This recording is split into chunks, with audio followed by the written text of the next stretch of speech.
Hello, hello. I'm back again. However, today we'll do a political stream tonight because we did a game stream earlier this morning. I'll be taking a look at a couple different things. I don't know how long we'll go, but I do want to at least be able to cover. Oh, hello. Hello. Hey, Gots, what's up? Let me kill the music. Apparently there's a queue. There's a queue? Queue for what? For the bathroom. Oh. Oh no. Yeah, so I'm currently waiting. Oh, okay. Well, I'm live. I was just going over what I'll be discussing. Which is, news. There's some big news today with the, We'll get into the news a little later, because I want to dive into the critique of the RPG linked to me, the Comrades RPG. Oh, okay. And discuss the ideological stuff and whatnot, which isn't a lot, but there's a lot to say about it. But some of the other news I want to get into later is the rail union rejecting Biden's deal, which is, I feel that alone is a huge win for labor. I did want to try to dive into the pro-cult doc on the rise of fascism, or decay on fascism and breakdown, rather. And then I've also found a perfect video to play after we discuss the the critique of this tabletop RPG by Fred Hampton, because he kind of sums up some feelings I have on that. with the weather underground and whatnot. Yeah. Okay. So do you have some time, or you'd rather just wait until you get done and then come back and then we'll dive in, or? Um, well, if you want to start, it'll probably be better, so then I can dip out when I'm able to. Okay, that's fine. Yeah, I have it pulled up on my screen, and I might see what other news is happening today a bit later, but I'm not sure exactly. I haven't had a really good chance to check.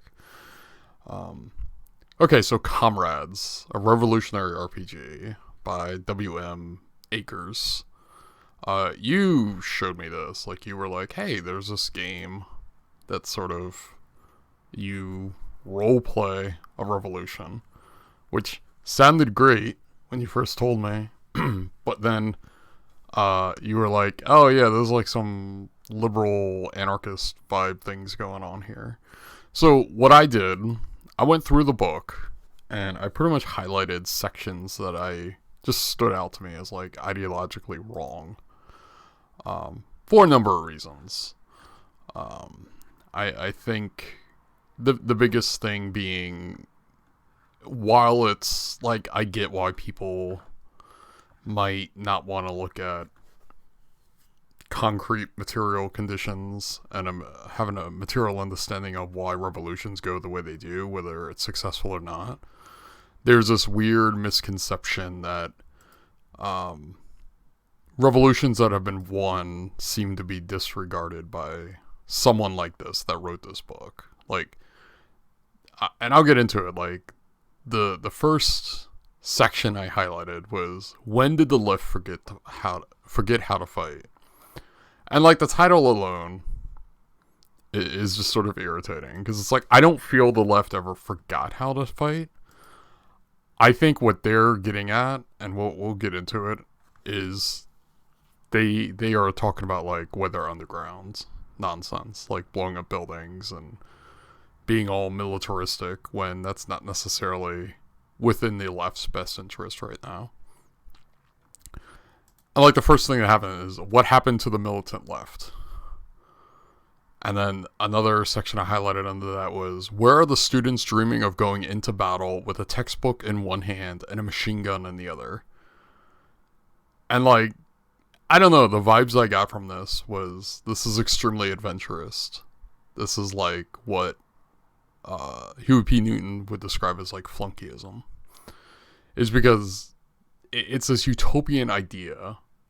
Because this book starts off as a critique of the left, so it's only right that those of us on the left who are actually like involved in a party and organizing where they can and whatnot, sort of rebuke this sort of thing, and that's sort of where I'm going to get at with this. But the idea of students like just picking up a machine gun is kind of backwards thinking, because while student movements are very strong, at least in the 60s. Today, I would say they have some impact, but not on the level they used to have. The idea that they all should pick up machine guns is sort of, I don't know. It just spells like LARPing to me. I don't think we're in any situation where students need to pick up machine guns.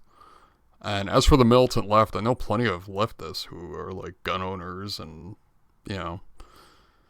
train and know how to operate one and so on and so forth. So this idea that there's no longer a militant left either is sort of lost to me.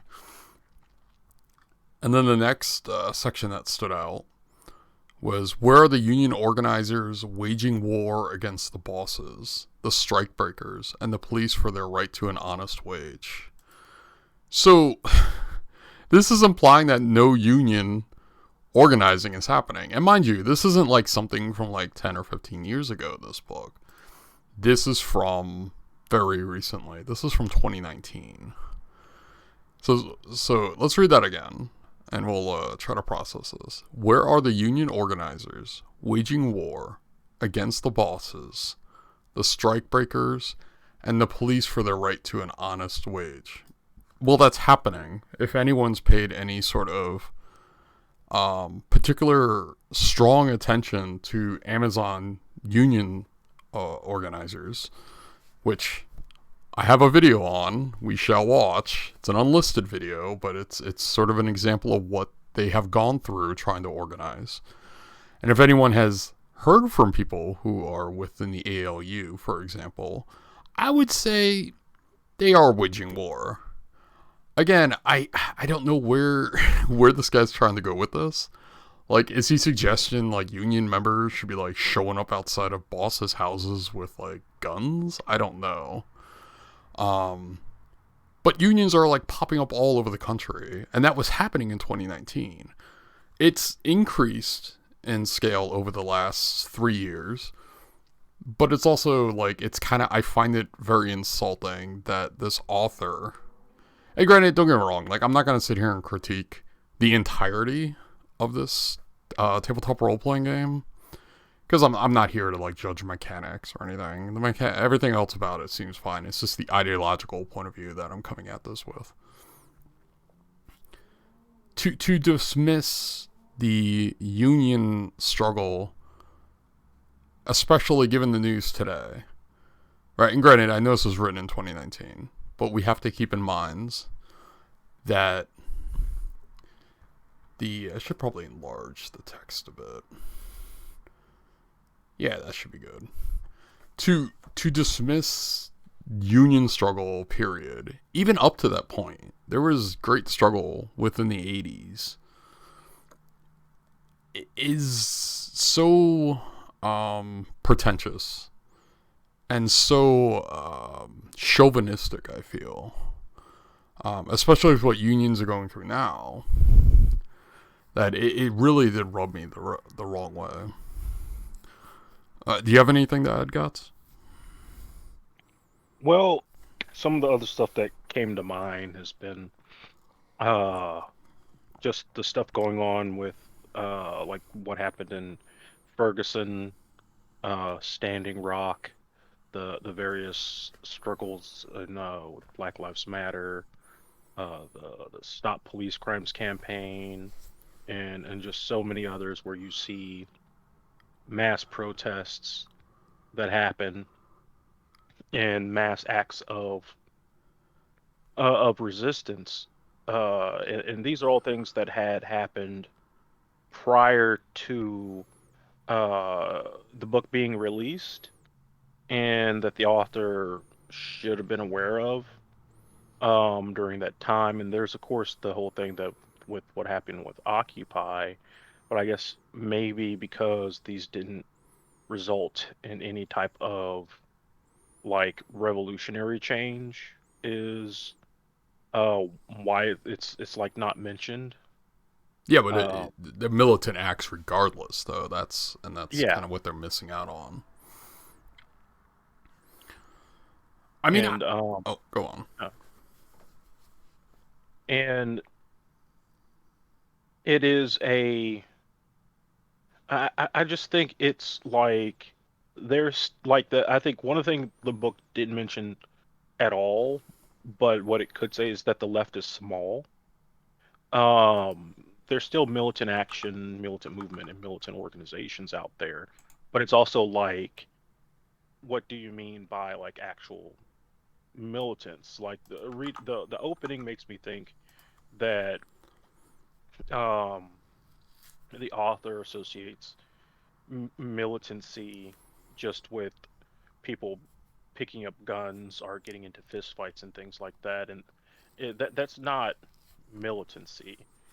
Like militancy is about being disciplined, like having like actual like the dedication and discipline politically, so you don't end up backing down or making unnecessary compromises.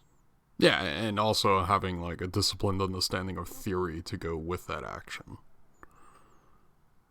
Yeah, yeah, Yeah, that yeah, that's and I think you made a great point because it's like it's also a dismissal. Like while you mentioned Standing Rock and stuff, while Standing Rock wasn't something that led to this great revolutionary change, I think us Marxist-Leninists can look at that and say that is but one wave leading to eventual revolution. It is like an act that will eventually lead to that. It's not going to be directly connected, but like many things, whether we look at the 2020 protests, especially that, like that was an act of pretty much militancy, but like I think there are some things lost in there because it seems like a lot of people showed up to those for photo ops and didn't really commit themselves.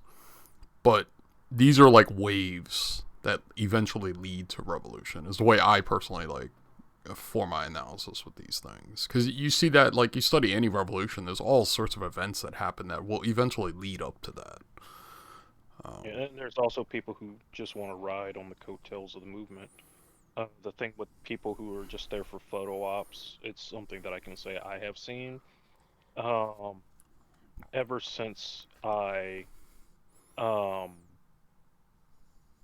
had been in the movement, plenty of people who never show up to the organizing meetings or to do the hard, like, boots on the ground work where you have to talk to people and get people to sign petitions and call people to volunteer.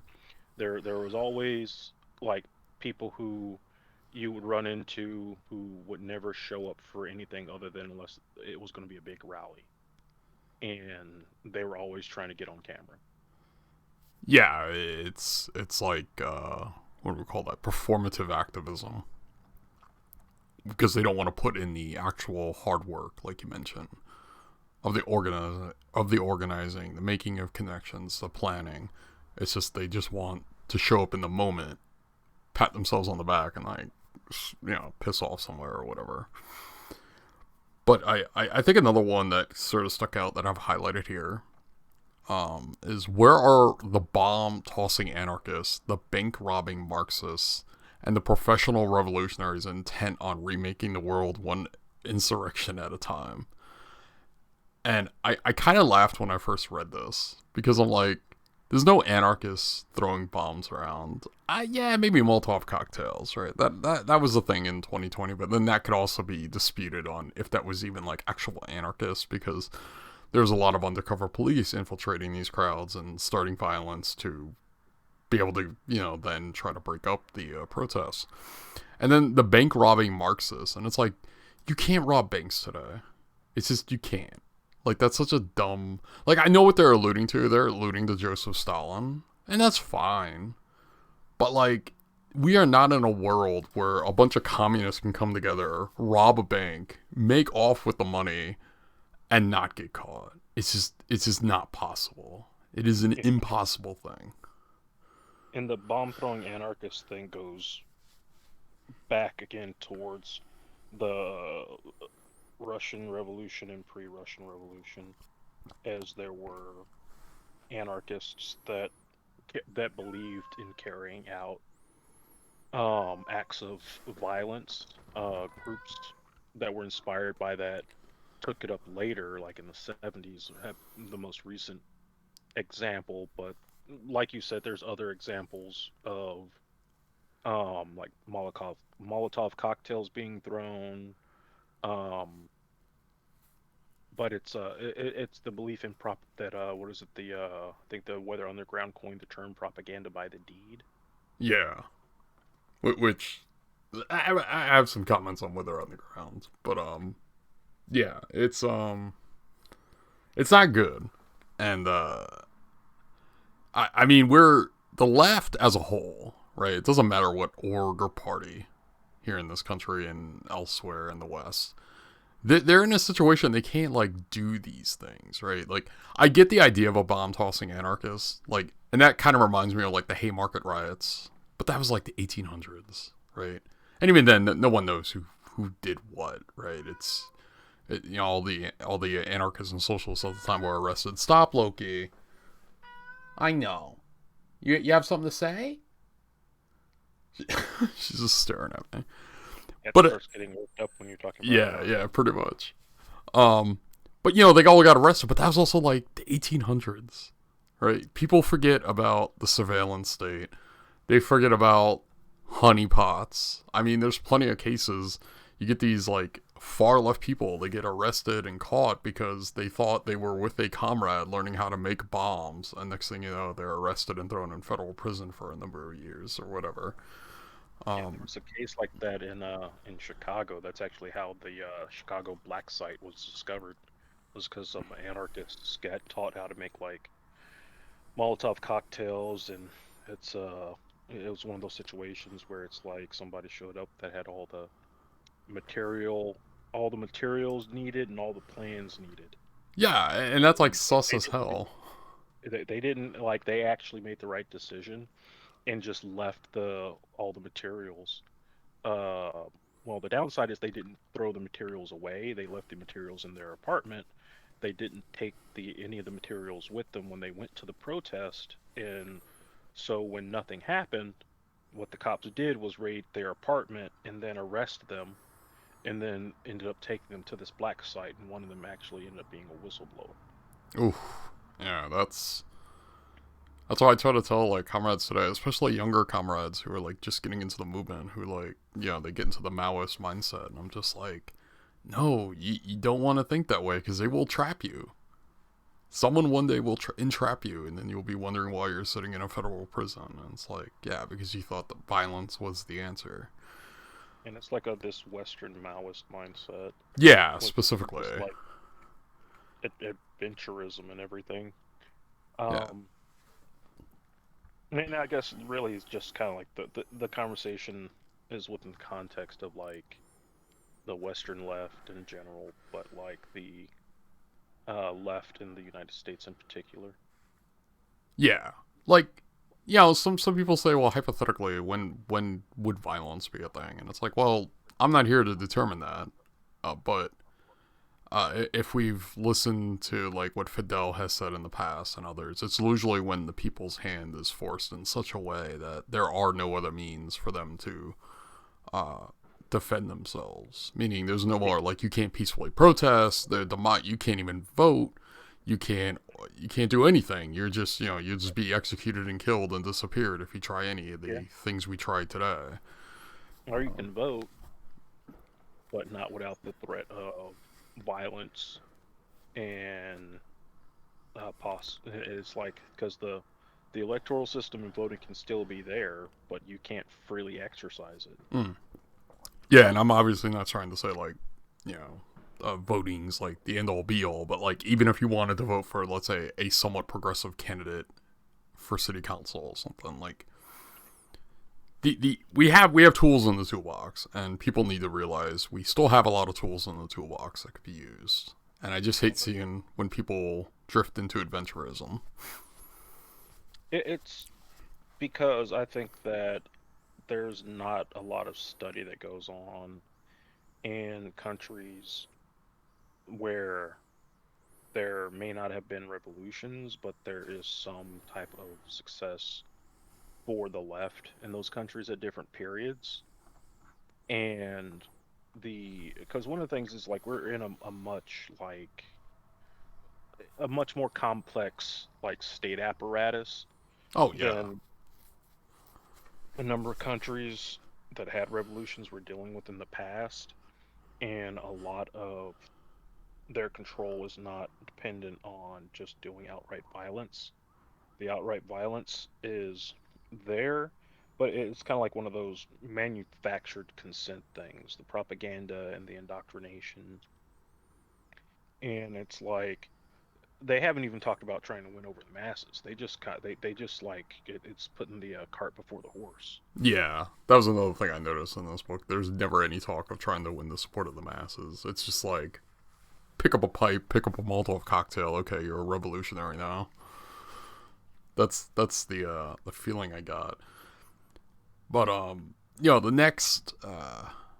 the next sort of highlighted area I have, because they go on about like what's inspired this, and I skipped some of it, and it says it was inspired by the anarchists who defended Madrid and Barcelona in 1936, hemmed in by fascists and betrayed by communists, willing to die because without their cause there was nothing left. It was inspired by Hungary in 1956, and Prague and Paris in 68, and the Weather Underground and Sacco and Vanzetti and all the other tragedies of the 20th century left, when perfect ideas were dashed by hideous reality.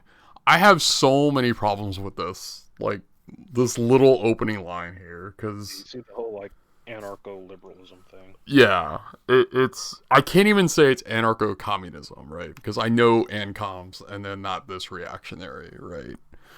Like and I'm talking about the people who like, even if they're not ML, they'll read ML theory, and they'll be like, okay, I see what you're going for, but they always go back to state bad and all that, but they're not this bad, and like it always goes back to Spain, and it's always they were betrayed by the communists, and anyone who's really looked at this situation knows different. They weren't betrayed by the communists. The anarchists had all their little like areas within Spain. I guess you could say like mini communes or whatever. And they all had, that's where all the weapons and ammunition were. And then you had various anarchists and socialists and communists on the front lines fighting Franco. And all the communists wanted was, hey, let's move the weapons to the front lines so men have a readily accessible means to like fight. And the anarchists were like, no. Simple as that. That like, if you're gonna, that's not everything, but like, if you want to sum it up and simplify it, that's essentially what it was. They didn't want to like break away from their little mini utopias to go to the front lines. But then they blame communists. They say, oh, the communists betrayed them. And it's like, I've yet to see hard proof that the communists betrayed them. It is such a weird thing that these people keep going back to. Even in a little introductory thing in a tabletop role-playing game, it's like, oh, it's the communists' fault. It was the Soviets' fault. Like, they betrayed us. It's like the anarchists' fault. Franco won in the end. Yeah. Unfortunately, he did, but that's because the anarchists didn't want to play nice with the Soviets. There's a reason Stalin eventually pulled Soviets out. Because the writing was on the wall. Like, what are you supposed to do when everyone had, like, you could almost say, like, anarchists at the time had, like, individualist thought. Like, they weren't thinking in a mass collective sense of let's all together fight Franco. They were all, like, wanting to have their own little utopias. And then the part where they're talking about, like, Hungary in 56, and it's like, you know, Hungary in 56, it's like a point of contention. Like, a lot of people, you know, that's like where the term tanky comes from and everything. But if you look at that thing that was happening at that time, this wasn't like a natural worker uprising where the Soviets were like, all right, the workers are uprising, stop them. It was pretty much being co-opted by fascists. And that's why the tanks went in. Now, the second time the Soviets sent tanks in, I forget what the second country was. I think it was in 60... Was it 64 or 68? I forget. Yeah, you could definitely talk about that and be like, okay, that was just a bad move. Because that was more to do with actual workers not being... they felt like they weren't being worth, so they were trying to strike. And yeah, the Soviets didn't do a good thing there. But the first time around with Hungary, I think it's fair to say that isn't the horrible thing people try to make it out to be. That was like them literally saying, we have fascists trying to like overthrow the revolution here. Let's stop them. And I'm not familiar, and I'll be honest, I'm not familiar enough with Prague and Paris. But you have any thoughts on that, Gots? With them constantly going back to Hungary and Spain and whatnot? U.S. propaganda's good. U.S. propaganda good. Yeah. I had so many salt mines prepared when I read this. That's just how I felt. And then they end with, and the Weather Underground, and then Sacco and Vanzetti, and all the other tragedies, blah, blah, blah. And I'm like, the Weather Underground? Like, is this where this guy's at? Like, is this his headspace? It's like, oh, the Weather Underground. You know, those totally not fake leftists who like blew up, built government buildings across the United States, accomplishing nothing and only terrifying the masses. Those awesome freedom fighters and revolutionaries. Uh, Which none of the living members agree with any of that and see that it was not anything that actually aided in what they were trying to do. yeah, Um, it, they don't name any other groups. There's so many other groups they skip over. You don't hear them naming like the Black Panther Party, for example. exactly. Like, what the heck? How do you not name them? Oh my god. Like, they don't name any parties at the time. They don't name the Black Panthers. There's no mention of the Young Lords or the Young Patriots. Which, and you could argue at the first that the Young Patriots are kind of backwards, but like, Fred Hampton and the Rainbow Coalition and whatnot after they got rid of the Confederate flag and whatnot. But there's like no mention of these groups. No mention of MOVE, like the MOVE organization. Not a single anything about them. And it's like, what? Why are you just overlooking? Like, you're ignoring entire parts of like revolutionary history, and it's so infuriating. And yeah, it's like just like on an international scale, it's like a lot of people default to Che. No mention there. Exactly. Nothing about Che, nothing about Indonesia, um, China, Vietnam. Like, seriously, they don't even mention Vietnam in this. Reminded me of the Young Lords. I got a chance to actually like meet the founder of the Young Lords. Oh, wow. It's like, oh, so that's what the guy looks like when he's young. Wow. That's a hell of an opportunity, I would imagine. Yeah. But Yeah.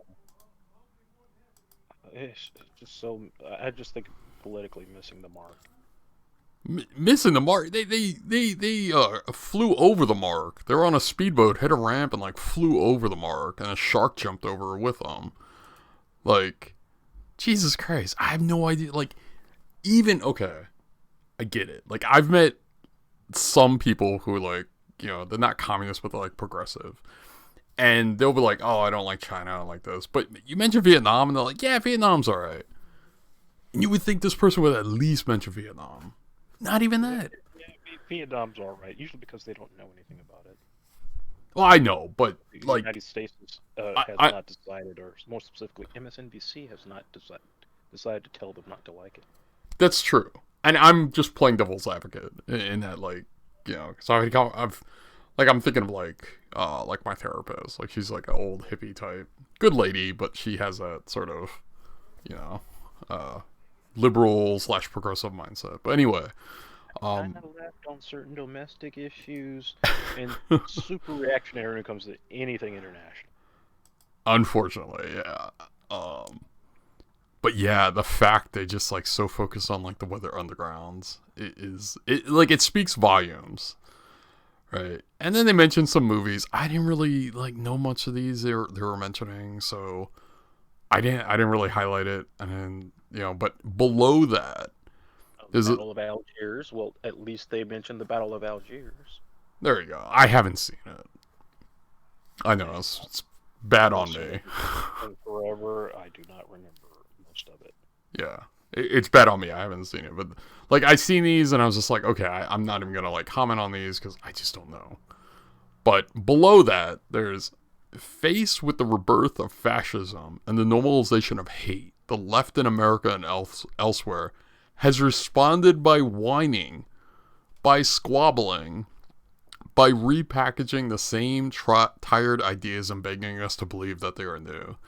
They have responded like the left always does, with an infuriating lack of organization that is permissible only because their ideas are right and their hearts are pure. I hate it. I hate this line so much. I cannot believe they went this far. I don't know anyone on the left who responds by whining. Now, if they're talking about like liberals and some progressives, okay, like I'll give them that. But if you talk about like MLs or hell, even Maoists who actually organize and do on the ground work, you cannot say we respond with whining. Like, I found this so infuriating because I know so many people who organize in different spaces, whether it's like within the party or grassroots orgs, and like they bust their ass doing it. And then you got this guy just like dismissing everyone's work entirely. Like, you know, oh yeah, oh yeah, it's a homeless problem. The left just whines about it. Rather than maybe investigating this and understanding there are many groups that provide mutual aid and organize and try to do something for homeless people. They can't solve the problem, but they can try to provide some relief. And this guy just responds with, by whining and squabbling. Squabbling, okay. I'll give this guy that. Yes, there's a lot of infighting on the left. Especially when you get onto the quote unquote Twitter left or the debate brosphere. It's just people yelling at each other. But that's not really reality on the grounds. 99% of the shit I've seen online, I never see in person when it's like organizing or on the ground work. You know, like you'd be in a meeting with like I work with a housing justice group. None of them ever mention a goddamn thing that ever happens online when it comes to that bullshit. So, and then this whole thing with an infuriating lack of organization that is permissible only because their ideas are right and their hearts are pure. Yes, you can make a critique that the left isn't as organized as it needs to be, but to say there's no organization, I take great issue with that. Because there are groups within this country, even within our party, not the entire party. There's a lot of critique and stuff to discuss there at some point, but to just dismiss it and say there's no organization whatsoever, I find disgusting. Because there are countless leftist groups who have busted their ass just for the ALU to be able to get off the ground, which has started a domino effect of other groups trying to unionize.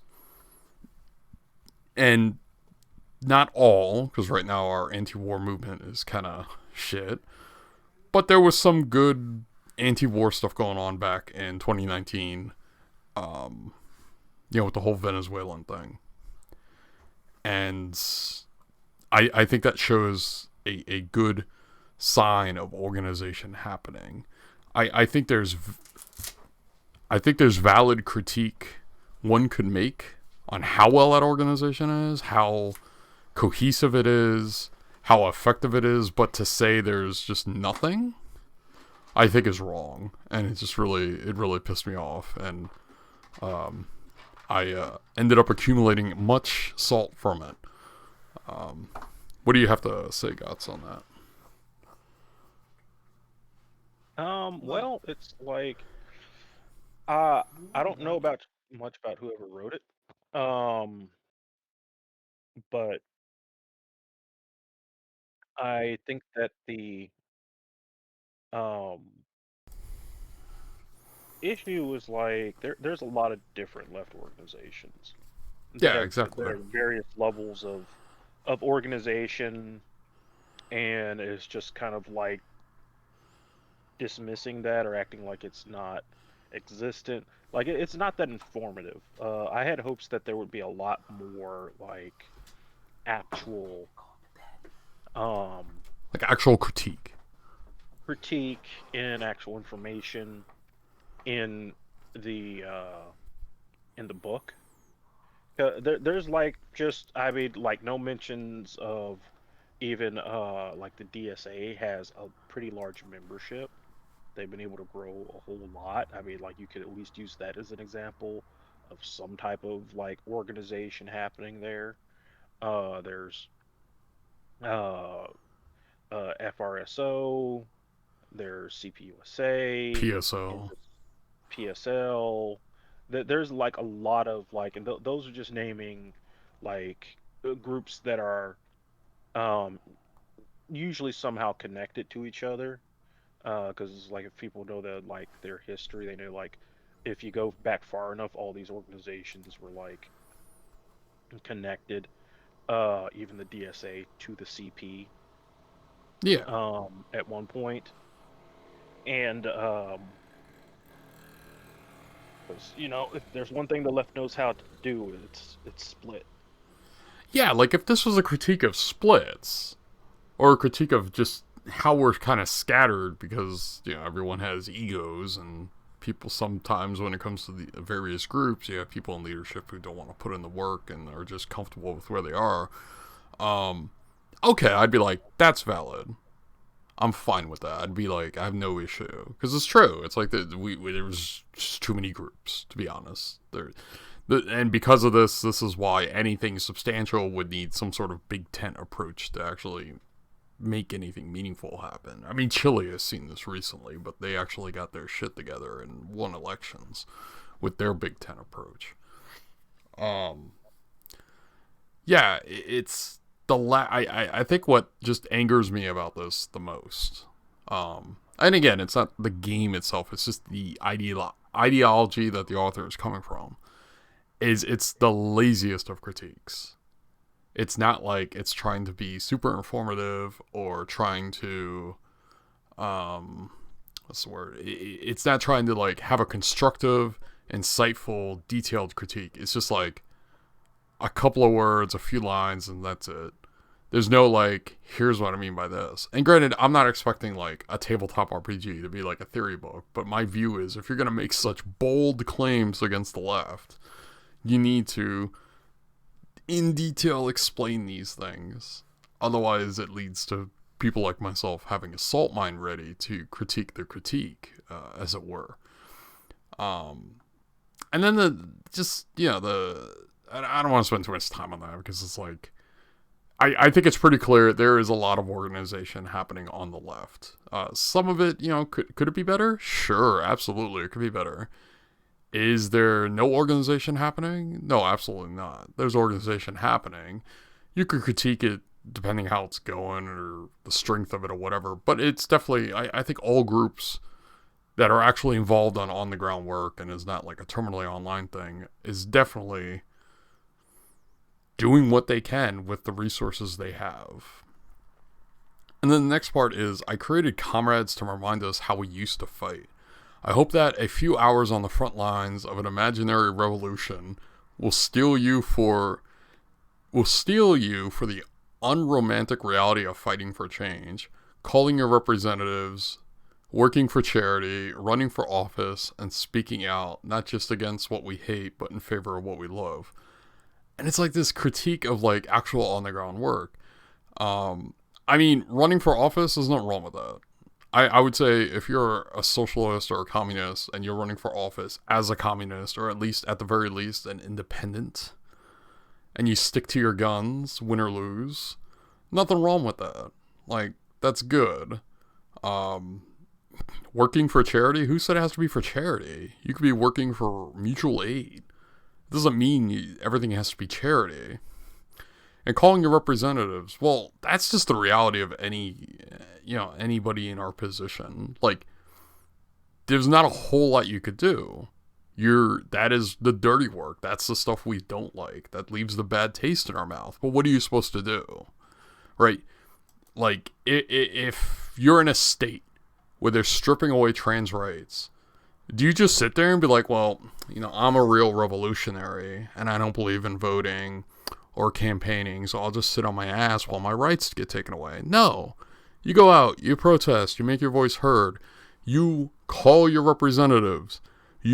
Hell, if there is a in public meeting where people could show up and tell them why you disagree with whatever bill it is, you do it. You just do it. It's this pretentious attitude. It's like this sort of stuff with where the author is going just reminds me of terminally online left people. Like, they think they're leftists, but they're really just terminally online, and they spit the worst cringy takes, and they think they're like the holier than thou revolutionary, and it's so infuriating. It's infuriating to see it in print. Like, this got published. Someone said, yeah, let's publish this game. So, the one thing I would like to say is that salt used to be worth its weight in gold, Yes. and that uh, it's just kind of like you could. just take kind of like the system and just like rewrite the intro in certain other sections too. Oh, definitely. Like, there is a good Um, game here somewhere. yeah, it's like you could just ignore the ideology that's in there and actually uh put in like something that is better. If you were to use this to run like your own game, Oh, definitely. Like, you like may have to change some mechanics in there that actually takes into account like the gangs. masses, but you may not have to. You may not even have to do that, and it doesn't have to be represented necessarily as a mechanic. It can be a narrative thing. Yeah, absolutely. Um, yeah, and like this, like the skeletal structure of this game, I think is fine, but the ideology behind it is so awful and cringy. And like I said, there's a few other areas I've highlighted past the like introduction, right? But it's they're kind of brief. I don't know if I want to cover them. I might go over them very briefly. I don't want to spend too much time on them. But they're areas that like they give scenarios to the player, and it's just like, why would you approach anything like this? Like this whole thing feels larpy, and that's kind of like what gets under my skin. If this was all like good critique and it was well informed and sources and everything else, I'd be like, okay, this is a hell of an intro for like what is supposed to be a revolutionary role playing game. But that's not what we're dealing with. We can't have nice things.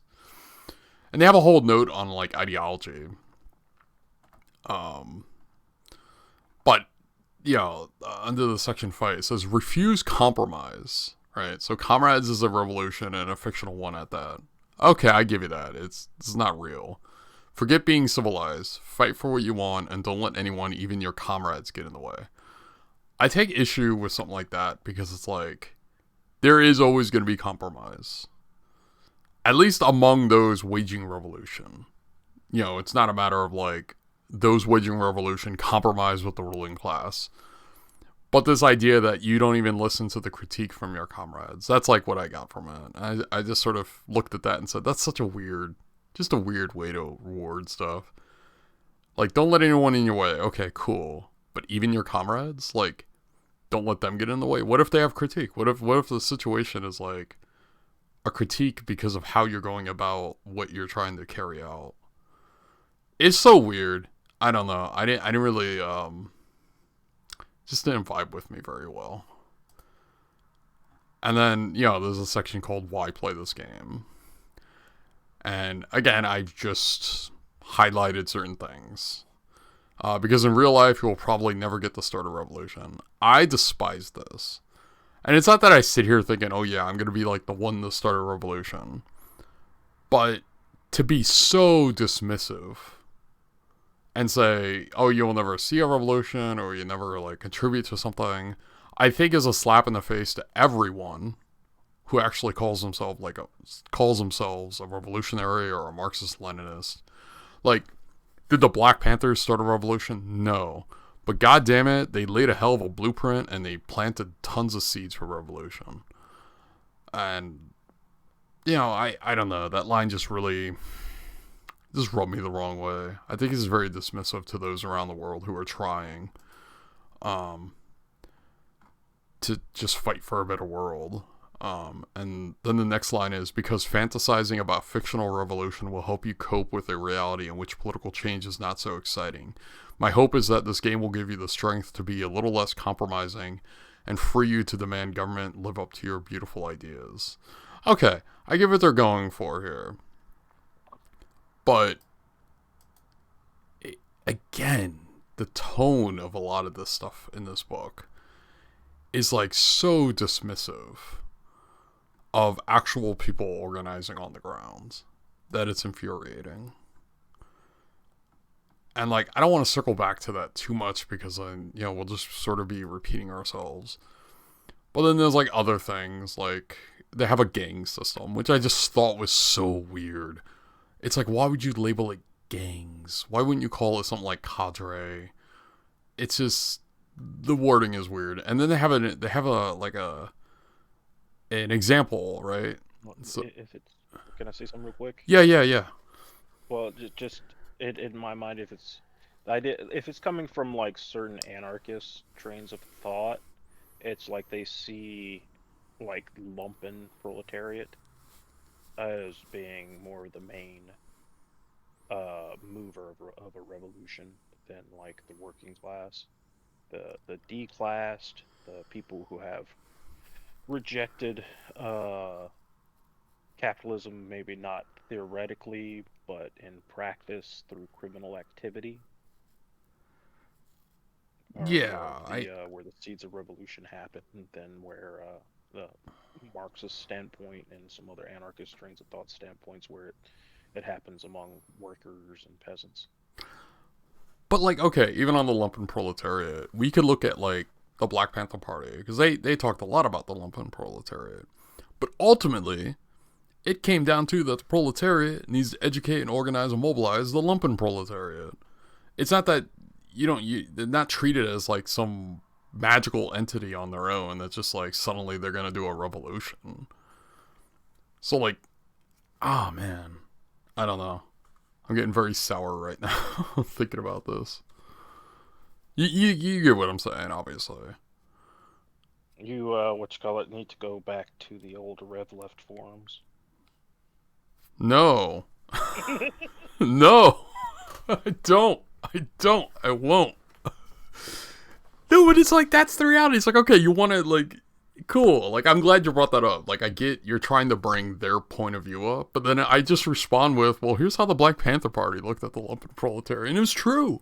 They looked at them as yes, they are revolutionary potential for sure. There is no arguing that. But if they're not educated, organized, and mobilized, and most importantly, educated with theory and understanding the material. It's not about explaining to them their material conditions. They know the material conditions suck. But it's giving them the theory to be able to form a better analysis, a revolutionary analysis of the situation, and then take that and organize that and mobilize it and go forth and carry it out in practice. But that's not what this book is saying. This book is like, yo, the lumpen proletariat, yeah, they just, this, whatever, a bunch of guys grab some bats or a gang, revolution time. I hate that. I just hate that simplification so much, even in an imaginary tabletop role playing game. But yeah, this little example here. It says Marta, an artist travels with a trio of hard-boiled symbolist poets when an encounter with a pair of futurists at a riverfront. What? I'd like to run into that gang. Yeah, a pair of Like futurists. the Warriors. Is there going to be like a baseball gang in here? Exactly. That's what I'm thinking. At a riverfront gallery turns sour, Marta and her gang attack, swinging shattered bottles of room temperature white wine. Because Marta acts in concert with the gang and they outnumber the futurists, she adds one to the roll to get rough. If the roll is successful, any harm they deal will be increased. If her gang did not outnumber the futurists, there would be no bonus and the fight would go on as normal.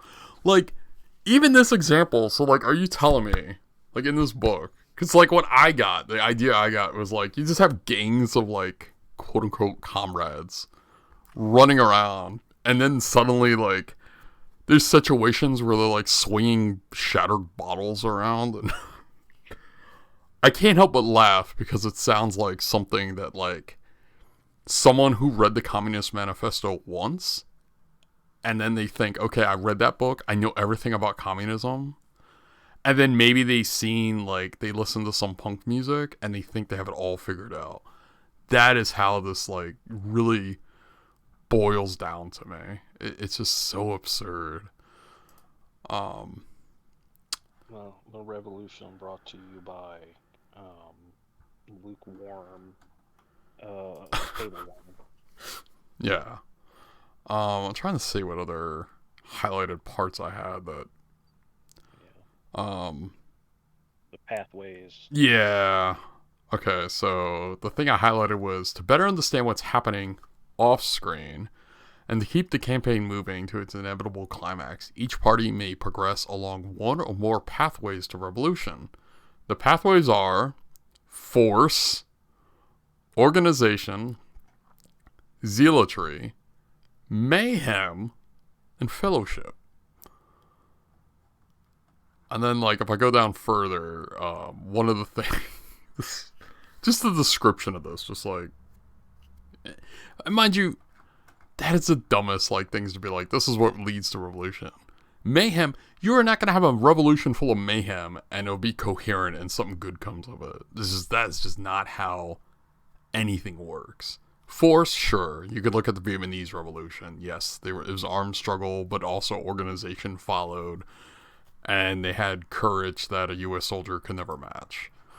But this next... God, I just hate... Just looking at it, I hate it. When the agrarian Marxist group, the Bloody Plow, reaches level 2 in zealotry, their newspaper, Pain and Grain, becomes popular across the country, allowing them to spread their message wider than ever before. As a result, the secret police might crack down on the distribution network, the newsprint suppliers, their printers, and their writers. This guy called their...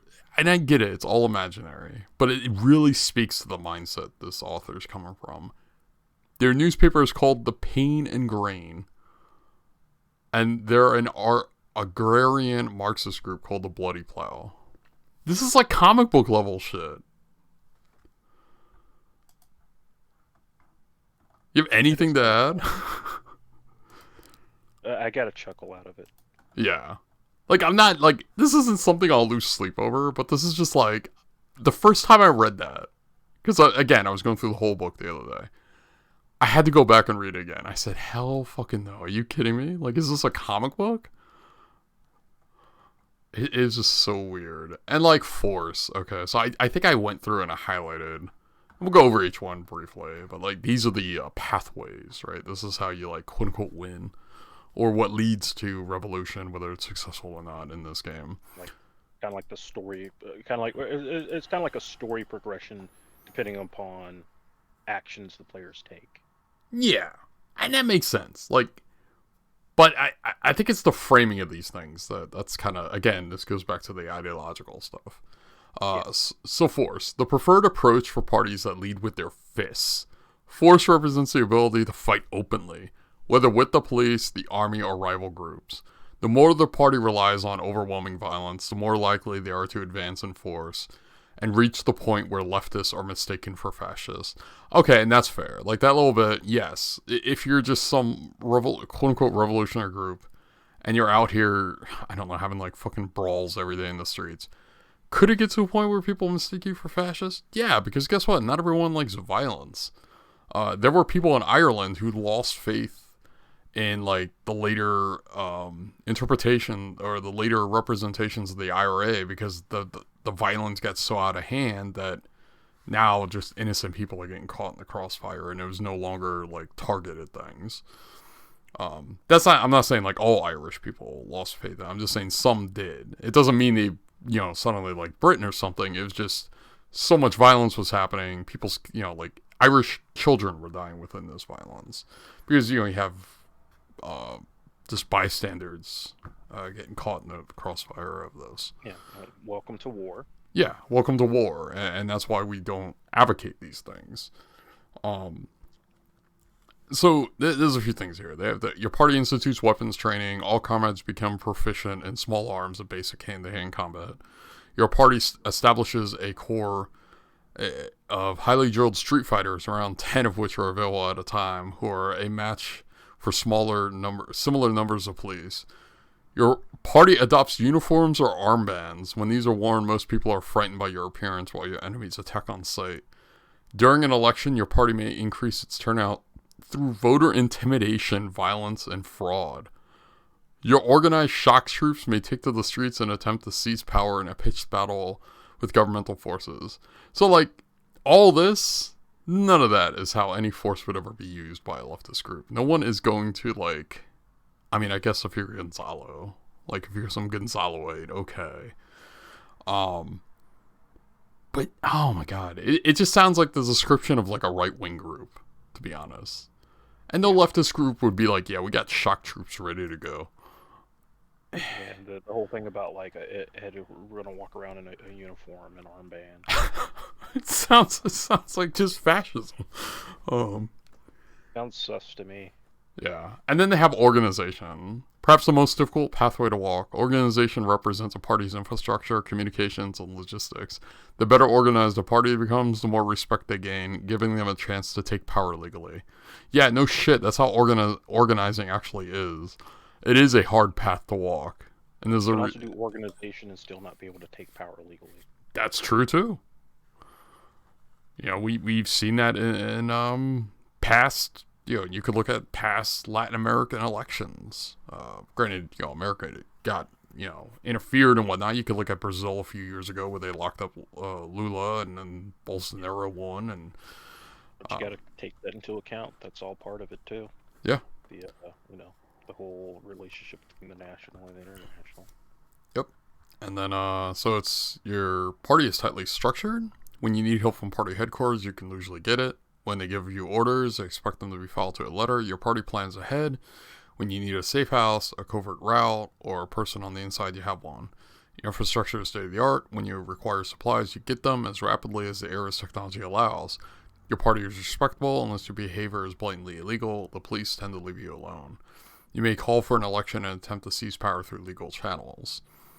Like, this is a bit off from reality. Let's be honest. Like, there's so few parties in the world that have this sort of power. Yeah, and there's also other issues too. It's like number 4 especially. Oh yeah, your party is That's the most respectable. glaring thing. Yeah. The police tend to leave you. No, the police will never leave you alone. It's like just like let's see. Yeah, that one. Just put a line through that second sentence there, number 4. Yeah.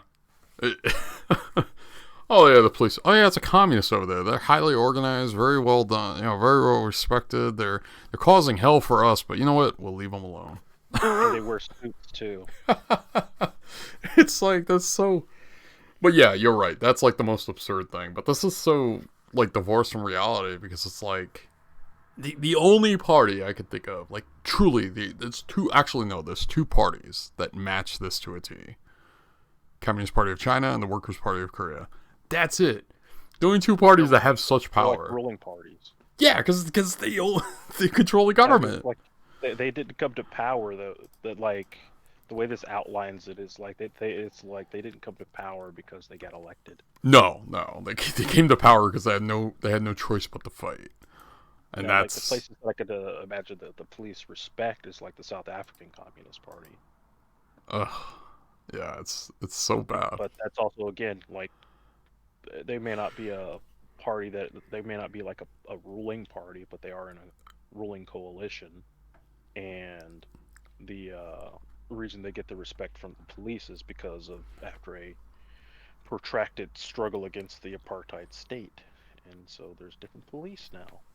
Yeah, that's like a very like isolated example. But I don't think they wrote that with that in mind. I'd be very surprised if they were that insightful. But then there's zealotry. Parties that play to the crowd and take strength from the mob will find themselves at home in zealotry. Although the bonuses it offers are useful, the further players move along the pathway, the closer the revolution comes to spinning out of their control. And pretty much very quickly, you have supporters everywhere. In any setting in which NPCs are not clearly aligned with another faction, a good number support you. If your party has a media organ, it becomes hugely popular, allowing you to bring your message to the masses. Demonstrations in support of your party happen regularly and with great fanfare. You become a sympathetic case among the rich, who fill your coffers with money. You may call for a popular uprising and attempt to seize power by flooding the streets with your supporters. I don't know. I don't have much to say on it. This seems like the least absurd. But then again, this is sort of within the context of a game. So, Yeah. that's the least absurd one, though. Yeah. It's sort of like, yeah, that makes sense. And then you have mayhem. Parties who rely on the pervasive power of indiscriminate violence will quickly rise through the ranks of mayhem, Although useful for players who enjoy combat, this pathway is extremely problematic and should be handled with care by players in a GM alike. Yeah, no shit. Like, just the idea of this, um, again, from the ideological point of view, is silly. Remember, these pathways just kind of smack me as like, I don't see left groups really taking power this way. A number of right-wing groups, yes. Yeah. Your party institutes basic explosives training, allowing all comrades to handle a bomb without blowing themselves up. When you require explosive or other weapons of indiscriminate destruction, you can get them that day. Your party knows how to use weapons for maximum effect. When you plant a bomb or rake a sidewalk with machine gun fire, the casualties are horrifying.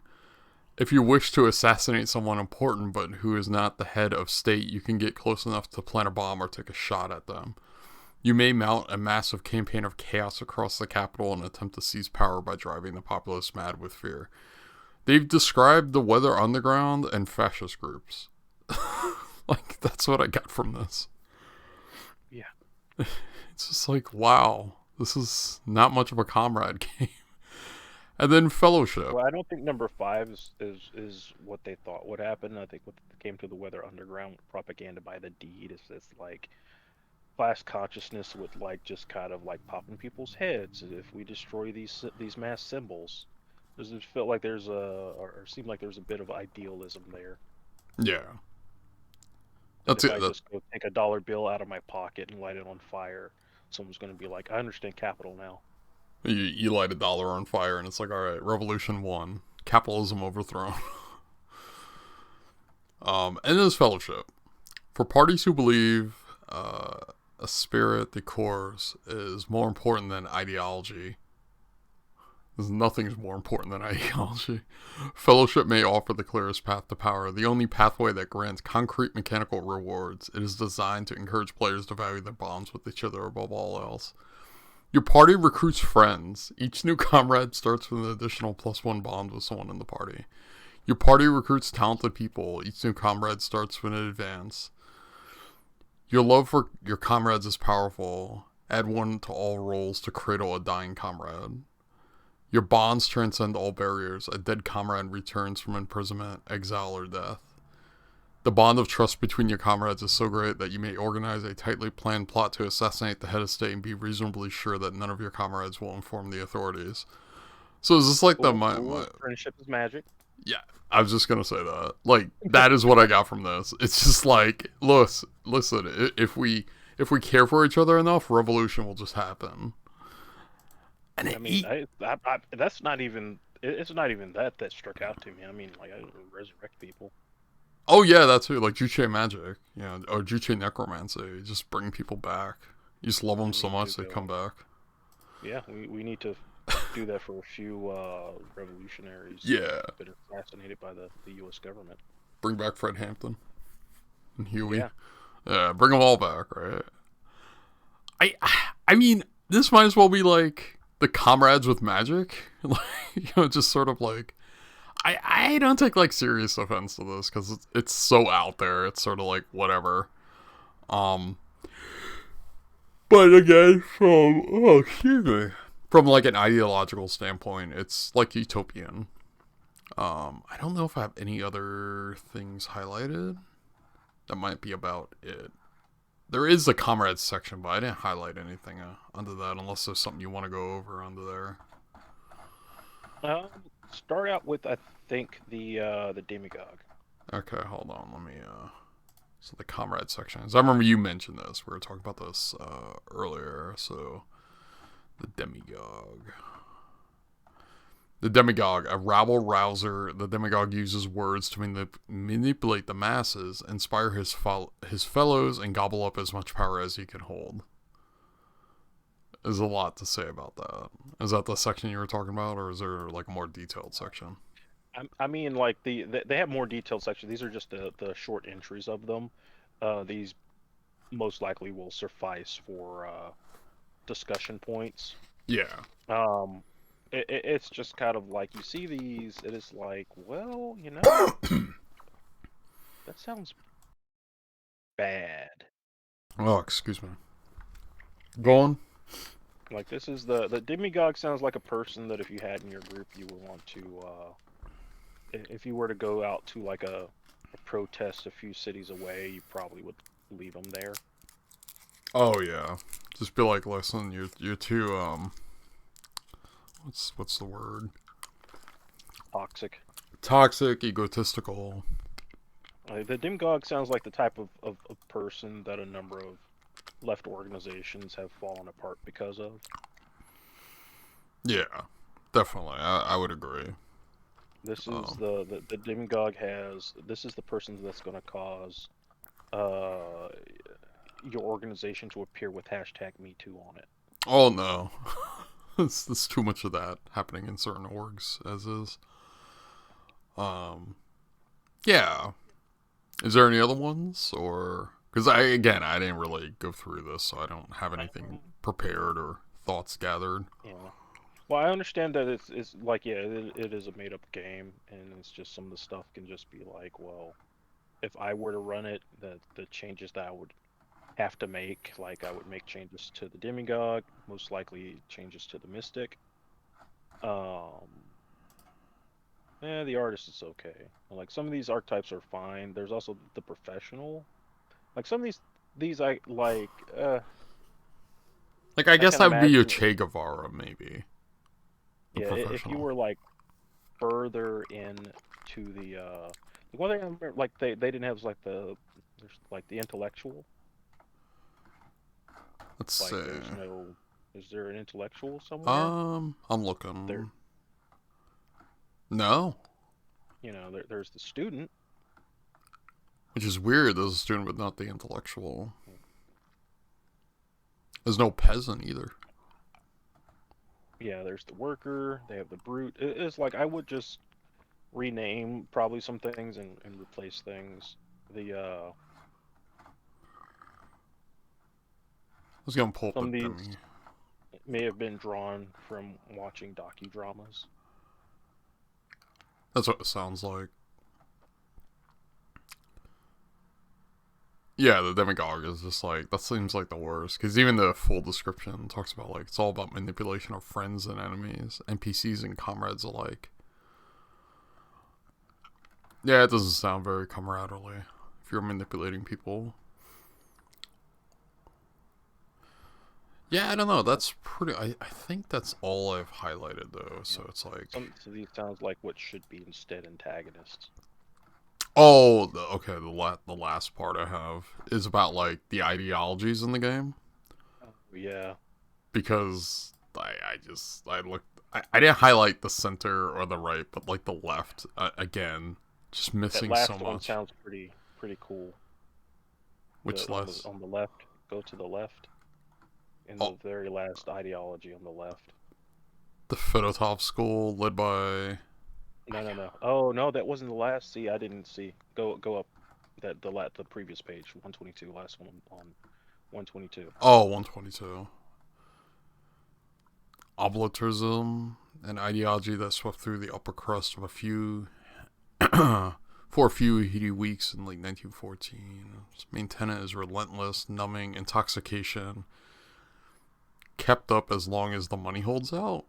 Yeah, that sounds pretty good. That's an ideology. I want to read the book with that labeled on it. Wow. I want to have a bunch of recipes for mixed drinks. Yeah, well, I mean, they mentioned like anarchism, anarcho syndicalism, illegalism. I've never heard of illegalism. But it's apparently like some bullshit like, oh, Illegalism. I yeah. am a ideologically motivated purse thief. Since all property is theft, there is no such thing as crime. That was the dumbest thing I've ever heard. I'm a person that ends up on YouTube arguing with the judge. Oh god, yeah. Like, no, I know what that's called. The sovereign citizens. yeah, yeah, there you Oh go. my god, it's a sovereign citizen. You can be like, yo, I'm gonna roleplay a sovereign citizen now. Let's see, pacifism. Yeah, I mean, yeah, pacifism's a thing. Image 89, named for a painting stolen from the National Gallery. This cryptic artistic movement calls for the empires to abdicate in favor of a committee of artists that will put beauty. What? That has to be made Yeah, up. yeah. That's made up. There's no way that's Should real. combine that into what is that? What was that other one called again? On 122? Illegalism, Nah, the one after that. obliterism. Obliterism, image 69, 89ism. No, we'll call it image 69. Might as That's well. more, that's more marketable. Yeah. And then we have Kendrinism, as promulgated by charismatic stage icon Starla Kendrin. This God, I can't even say this word. Socialist philosophy is dedicated to the overthrow of the government, the public execution of all politicians, and the installation of a single party state overseen by Starla Kedron. Okay, again, that's made up. There's no one. It's a lot of. I feel some of these are made up, and then others are like taken out of history, but then they're just like so poorly described. Utopian socialism is a hodgepodge of movements dedicated to their unique idea of perfection. Although some sects are quite ardent, even violent, they typically lack the numbers to make themselves heard. Armchair Marxism, a derogatory term for academics who prefer contemplating theory to doing the hard, often violent work necessary to effect real change. So the debate bros, your online left. Yeah, Blood I'm not gonna social. name any names, but there's people that No, no, I'm not join us naming here. any names either. But yeah, this is a lot of people like that. Blood Socialism, a socialist movement founded by disaffected veterans of the disastrous Russian War. Blood Socialism believes radical soldiers loyal to their people, but not their flag, must serve as a vanguard for an egalitarian society built on traditional martial values. Blood Socialism just sounds like some necromancer stuff. Yeah, I mean, it would be pretty cool to be like, yeah, we are not a political party, we're a Cthulhu cult. Exactly. Like there's Like, this game has foundation for potential. It's just a bunch of like Cthulhu cultists waging revolution or something. Let's see.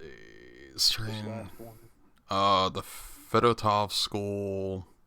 Again, some of these words I'm not familiar with. Led by a scholar, the strain of scientific socialism proposes a revolution, a new form of government determined entirely by the laws of probability. It's so strange. And the rest, like, I'm not going to go over the center or the right. I can't Unless be anything asked. sticks out as funny. Yeah, I didn't really Well, like see here's the thing. Look at the center. Look at the center. Go back to the center. democratic socialism. It's like you see like what the stuff on the left is, then you get to the center and it's like democratic socialism, social democracy. It's like, okay, is it that like you got to the left and it's like, crap, I don't know any ideologies on that side. Because it's like you get to the center and it's like, okay, now you're talking about like you're using real names now. Yeah. Like, democratic socialism, I would say it's on the left. It's like Social democratic socialism democracy, I is would say, yeah, democracy. this. What? Yeah. Yeah, I'd say social It depends democracy if it, center. unless it's a unless it's a social democrat trying to disguise themselves. Yeah. Yeah, Oh crap, social liberalism. democrat doesn't sound that good anymore. I'm a democratic socialist. Yeah. Oh, God. It's just like what liberals being like, I'm a progressive. Oh, yeah. And then the right, you have royalism, corporatism, Friends of Nevsky. I guess that's a character in the game or whatever. Nativism, It's like agrarianism. it's like some of the stuff is like you could put nativism and nationalism together. Like Yeah. nationalism and nativism are like not separate things. Yeah. But that's pretty much what I highlighted. Yeah. Obviously I'm not gonna like go through all the mechanics and this and that, but like from the my conclusion with this, and we'll end this segment on it. I have a great video I queued up from Fred Hampton, and it really does sum up the whole, like, just the Weather Underground in general, right? It really sums that up. So if I go to let me pull up my window here. Which one was it? Is it this one? Yeah. These are my notifications here. Oh, never mind. It's just a comment. So from Fred Hampton, he talks about anarchists, SDS, and the Weathermen, and the white working class. And I feel this sums up better. Like, my own words, I would say, ideologically, the game Comrades is hot trash, hot garbage, that completely dismisses history, dismisses current organizing, dismisses many of the things the left tried to do, although you could say, yeah, there was many failures in the Western left, but to dismiss everything is just terrible. And it's a very, it seems everything is cherry picked, right? It's like this person only wants to cherry pick certain things, but they want to ignore others. The other thing is, this is the kind of author that just says USSR bad, China bad. That was the other feeling I got, because there's no mention of, like, the USSR at all. And the only mention is, like, oh, this critique of it, or whatever. And no mention of China, no mention of Vietnam, Laos, whatever. Or Nepal, nothing. There's, like, so much just gone over and ignored. It's infuriating. But I'll queue up this video.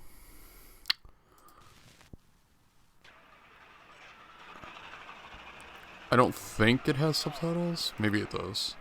Fred, where does the Black Panther Party stand concerning the Weathermen, the SDS? We stand way back from the SDS and the Weathermen, because we believe that the Weathermen action, there's two actions. There's RIM 2 and Weathermen. We think they call them both national action. We think that RIM 2 is national action, Weatherman is national. First thing he says, we stand way back. It's anarchistic, opportunistic, individualistic, it's chauvinistic, it's custoristic, and that's the bad part about it. It's custoristic in that its leaders take people into situations where the people can be massacred, and they call that revolution. And it's nothing but child's play, it's folly, and it's criminal because people can be hurt. We say that they're doing exactly what the pigs want them to do. When they take people down and just do nothing, play around, and the pigs are prepared for this, and they'll wipe all of those young people out. We think these people may be sincere, but they're misguided, they're muddleheads, and they're scatterbrains. The only way we can show them is to criticize them like we're doing right now, and then leave from here and go to the federal building and have a demonstration that's to educate, a demonstration that is disciplined and organized, you know. And that's what we're going to have to do, and let them see the examples.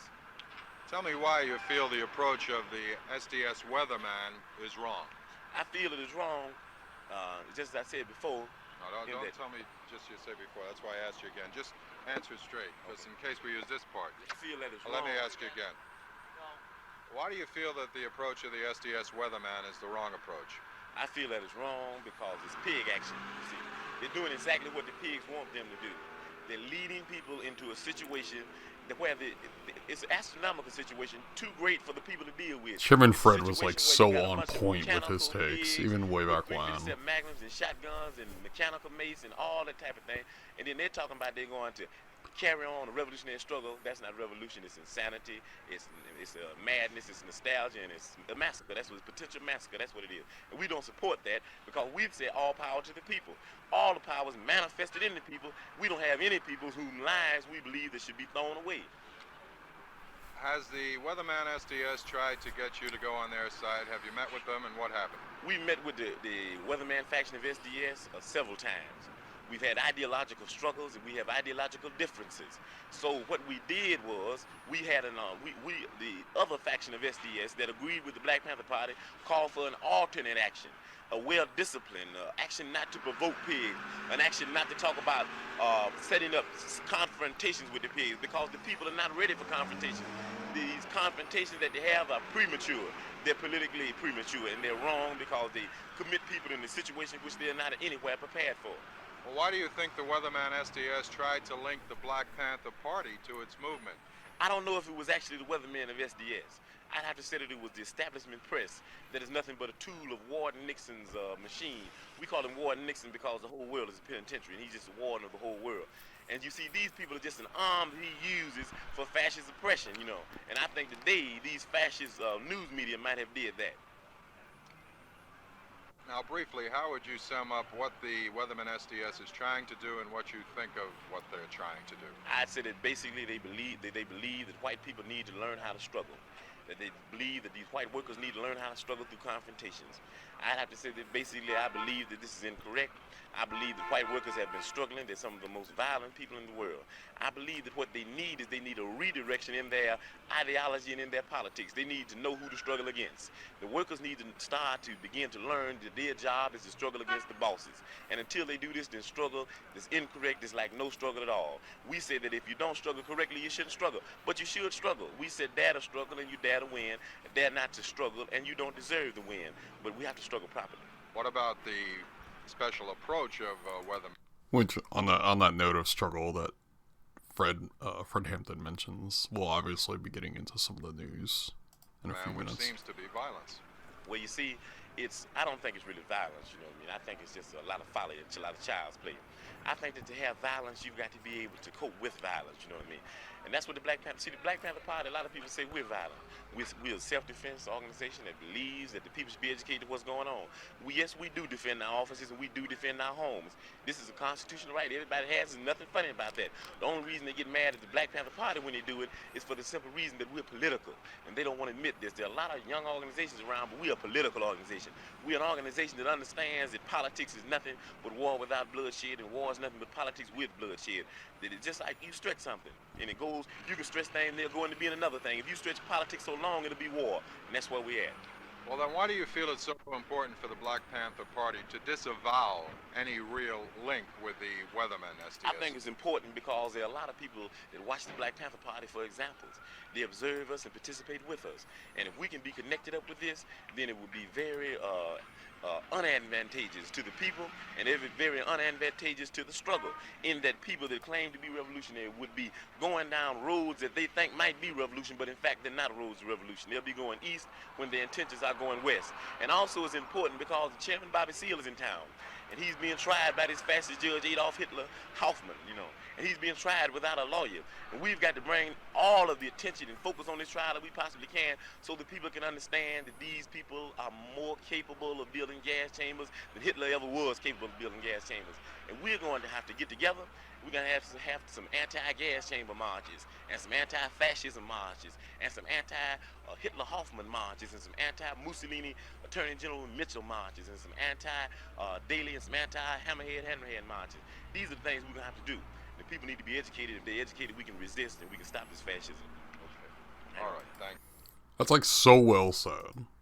But again, you know, it always goes back to like the Black Panthers. It's like, you know, with Fred Hampton and Huey and whatnot, they were just so on point with stuff, and this rings true today. And then, you know, just quickly to sort of top off the PDF we were looking at least from the ideological standpoint, is even back then the Black Panthers are like, nope, don't want anything to do with the Weathermen, not at all, because they seen the writing on the wall, and it seems like Fred Hampton points out, that media was linking the Panthers to the Weathermen, and essentially probably trying to set up the Panthers to be like, oh look, they're so violent, and now we gotta do police raids and all this nonsense. That was probably the goal. Didn't quite turn out that way, although some of that did happen along the way. So it's like, that sort of sums up my thoughts on the Comrades tabletop RPG, at least from an ideological standpoint. A lot of it's nonsense. But, yeah, you have anything to close out with that part, Guts, or? Well, like, system-wise, there's, like, a good game in there. Oh, yeah, no, I agree on that. I mentioned that a bit earlier. There is a good game. It's just the ideology in it is terrible. Yeah, I agree with you there. It's either that, like, I would have to, like, if I were to run a game, I would use the system and then just have to create, like, a new framing for it, and probably redo the path system to be a lot more, something that better represents the revolutionary process. Yeah. More And grounded in reality. more grounded in reality, even things that have maybe even clearly have things that are supposed to be setbacks. Because there's always setbacks. It could have benefited from having being more grounded in history of the revolutionary struggle in a number of countries, and revolutions that succeeded and revolutions that failed. Definitely. Let me see if I can pull up that But when he was talking about struggle, I guess I'll just lead into like what else I want to cover on the stream, which is like the rail union. Oops. Actually, pulled that out of the window. The rail union rejecting Biden's breadcrumbs, and I pretty much, like, when I heard about this, I sent it to so many people I knew, even to my mom, because I was excited to hear about this, because this is a win. Like, granted, it doesn't mean a strike's going to happen tomorrow, but this is a win for the working class, because they said, no, we don't want your breadcrumbs, we demand better. So, the title is Rail Union Rejects Deal Brokered by White House, Renewing Possibility of Strike. A union representing about 12,000 rail workers on Monday voted down a tentative contract that was brokered by the White House last month ahead of the possible rail strike. This vote will force the two sides back to the negotiating table and creates the possibility of a nationwide strike. The potential work stoppage could paralyze the nation's supply chain and transportation rail services later this fall as the U.S. enters peak holiday season.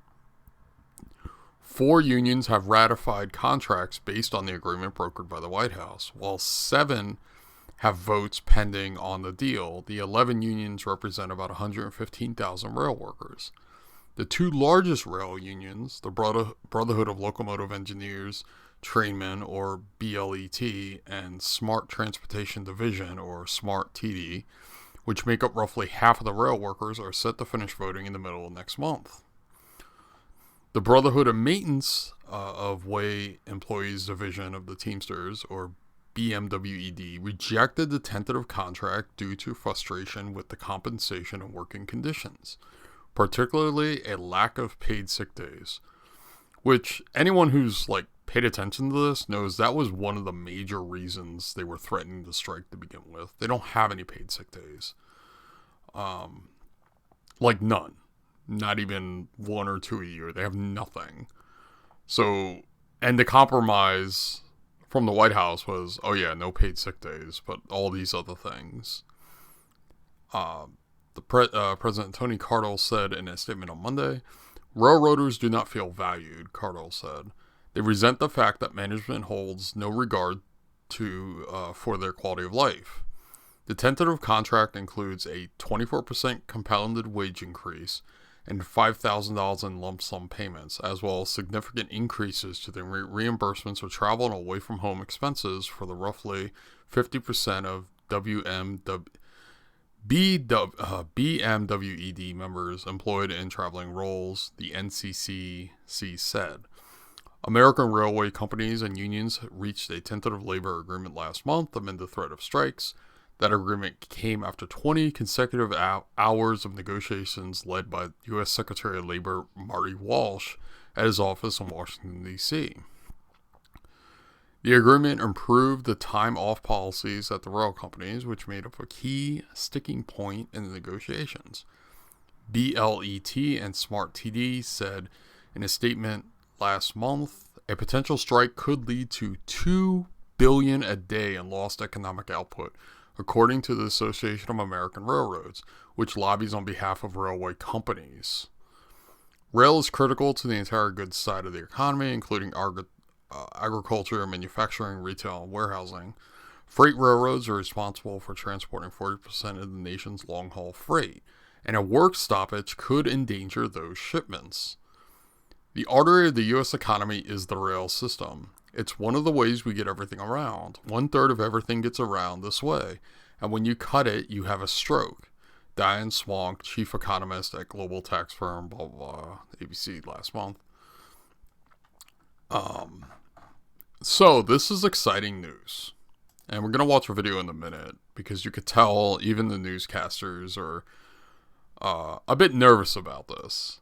But I think this is a thing to be happy about. Because this, again, the mere rejection of the deal is a win for the working class. Now, whether they go through with a strike or perhaps they negotiate and, maybe through negotiations they get what they want. Again, still a win for the working class. But if they don't get what they want, then they're going to strike and cause $2 billion a day for the United States. And this I cheer on. I am ecstatic about the idea of this happening. Because, for workers to be treated well, to get what they deserve, to have proper working conditions, to have their labor rights respected, their power respected, maybe you do have to cripple the country and cripple the economy and cause a crash. Maybe that's what's needed for workers to be taken seriously in this country, because they're treated as a joke. They're treated as disposable. You have these pretentious fucks going around saying, well, you should be happy you have a job and all this nonsense. This is the worker saying, no, we've had enough's enough. And again, whether a strike happens or not, I don't know. But I am truly excited for this. And I hope a strike happens, personally. I hope they strike, and I hope they cause hundreds of billions of dollars in loss. That would be amazing. It'd be a beautiful thing. Anyone who says otherwise, well, then you're just not a communist. You're not looking at this from a Marxist-Leninist point of view, or a view of, someone really on the left. This isn't about protecting our economy or wanting our country to do good. This is about, you want the heart of imperialism to fail at all costs. This is like a thing along the way of that. I mean, after all, American hegemony is starting to shatter around the world. So this is a good thing, but I'm just going to play this video. And I find it just funny on how some of the newscasters, the concern they have. Because you could tell, they're probably realizing this is getting serious. But I'm just sitting here cheering on the workers, because good for them. So, let's see. Well, another labor strike could be looming from rail workers across the country after the nation's third largest railroad union rejected a deal with its employers. You may remember that strike almost happened last month before the unions and railroad companies reached a deal, but now it's back to the negotiation table. WJZ is live. Amy Kawada is breaking down these latest developments and when this strike may happen. Amy. Hey, Sienna, well, when the contract was reached last month after a direct intervention by President Biden, all 12 unions representing 115,000 workers needed to come to an agreement on those terms. And while so far 4 have approved their agreements with the freight railroads, which includes CSX, the third largest railroad union has not. Now, last night, the Brotherhood of Maintenance of Way Employees Division, representing nearly 12,000 railroad workers, announced over half its membership rejected the tentative And then if you look at their full statement, which unfortunately the article I just read didn't mention, railroaders do not feel valued. They resent the fact that management holds no regard for their quality of life, illustrated by their stubborn reluctance to provide a higher quantity of paid time off, especially for sickness. Meaning, these CEOs, these bosses, are making so much money, they're not even trying to give these workers any sort of give. In a statement, Union President Tony Cardwell said members are still upset about the poor working conditions and compensation details, among other issues. The union has agreed to keep working for now, but if there's no deal by November 19th, workers could go on strike. Now, if that happens, it could cripple the economy, putting a big dent in many industries, as about 40% of goods rely on our nation's rail system. You might remember when there was a threat of a strike last month, transportation officials and commuters were bracing for potential impacts across the Baltimore metro area here. Now, it's unclear if and what an impact could be at this time, but of course, WJZ will stay on top of this and keep you informed and prepared with the latest developments. Reporting live this morning, I'm Amy Kawada for WJZ. What do you have to say about that, Gods? Anything to add with this kind of a developing thing happening? Well, and of course they go back to the news's bread and butter, which is the crime beat. Yeah, yeah, At least with the bigger news stations. Well, the the fact that like they know the threat of a strike is there is an improvement. And I think that's like one of the big reasons why you see this getting so much coverage. There's so many labor disputes that just don't get news coverage. And doesn't get that big of a news coverage, even like um stuff that happens within the unionized press, for example. yeah, And it brings me up to remembering some conversations that I had about labor a while ago, where I heard people in like certain people within the CP making fun of left organizations that had some kind of industrial concentration. Of which like we used to have industrial concentrations, but yeah, like we um didn't have uh well, we haven't had an industrial concentration for a long time, but it's kind of like transportation seems to be one that would be like a lot easier to um build up the like industrial concentration in terms of logistics. yeah, definitely. Um, but you bring up a good point that there are many labor disputes that just don't, um, they just don't see the light of day. Like they happen, and then you might hear a blip about it, and then that's it. And like, I think because as I say, rail makes up like 40% of the economy, or is responsible for it with the various goods and whatnot. That is a big chunk to lose if they do decide to strike. And they, in the newscast and even in the article they mentioned, like, yeah, they're gonna continue to work for now, but they could decide, let's say a week in, they're not satisfied with a whole week of no news going their way. They could say, okay, screw it, we're gonna strike. I personally would like to see them strike before the midterms, because then what that'll, at least the way I look at it, that would force Biden and the Democrats to give them exactly what they want. Or, the Democrats will have to deal with a PR disaster of striking workers. I think that's like an outcome we could hope for. But then again, like I mentioned earlier, are you still there, Guts? Yeah. Oh, okay. Oh, no, that was Marine that dropped out. Okay. Um, but like I mentioned earlier, they could go negotiate, and just the very threat of a strike, they might say, okay, here's your sick pay, here's your maybe a bit more of a wage, better conditions, and that'll be that. So I see this going either way. But obviously, people should be prepared for this. I think, like, now's a good time. People should, like, try to, if you have the means to, you try to stock up on groceries and other goods that you normally, get, because you never know, right? Because if a strike went through, hypothetically, don't expect packages coming to your house.